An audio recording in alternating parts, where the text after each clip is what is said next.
క్షేత్రమైన రాజన్న సిరిసిల్ల జిల్లా కేంద్రంలో శ్రీశైల శ్రీలక్ష్మి వెంకటేశ్వర స్వామి ఆలయంలో బ్రహ్మోత్సవాల్లో భాగంగా నేడు వెంకటేశ్వర స్వామి ఆలయం చుట్టూ రథోత్సవాన్ని నిర్వహించారు. వేలాది భక్తులు ప్రజలు హర్షధ్వానాలతో స్వామివారి రథోత్సవాన్ని కన్నుల పండువగా జరిపారు. మాజీ మంత్రి కేటీఆర్ కొబ్బరికాయ కొట్టి ప్రారంభించగా ప్రభుత్వ విప్ ఎమ్మెల్యే ఆది శ్రీనివాస్ స్వామివారి రథోత్సవంలో పాల్గొని దర్శించుకున్నారు. ఈ సందర్భంగా విప్ ఆది శ్రీనివాస్ మాట్లాడుతూ 400 ఏళ్ల సంవత్సరాల చరిత్ర కలిగిన సిరిసిల్ల శ్రీ లక్ష్మీ వెంకటేశ్వర స్వామి ఆలయంలో జరిగే రథోత్సవంలో పాల్గొనడం ఆనందంగా ఉందన్నారు.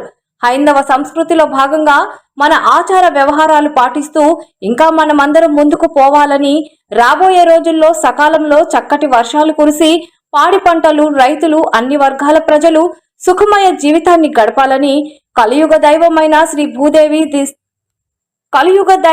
శ్రీ భూదేవి శ్రీదేవి సమేత వెంకటేశ్వర స్వామిని వేడుకుంటున్నామని తెలిపారు.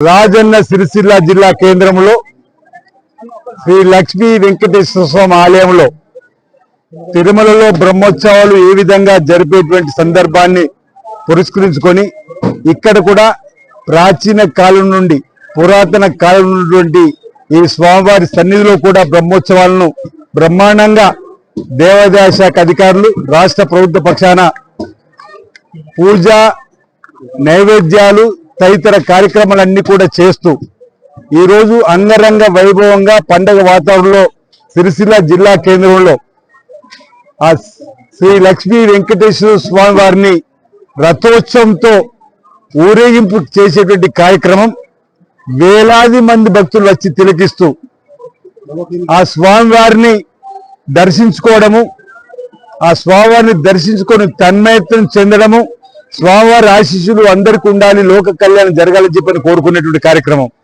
ఇప్పుడే మనం చూసిన సిరిసిల్ల పట్టణంలో వెంకటేశ్వర స్వామి ఆలయం చుట్టూ కూడా జరుగుతున్నటువంటి రథం పురాతన ఆలయం నుండి జరిగేటువంటి కార్యక్రమంలో పాల్గొనడం ఆనందదాయకం, శుభదాయకం. అందరికీ స్వామివారి ఆశీస్సులు సందర్భంగా రాజన్న సిరిసిల్ల జిల్లా వ్యాప్తం కూడా ఈ శ్రీ లక్ష్మీ వెంకటేశ్వర స్వామి ఆశీస్సులు అందరికీ అందాలని సందర్భంగా నేను కూడా ప్రార్థన చేస్తా ఉన్నాను.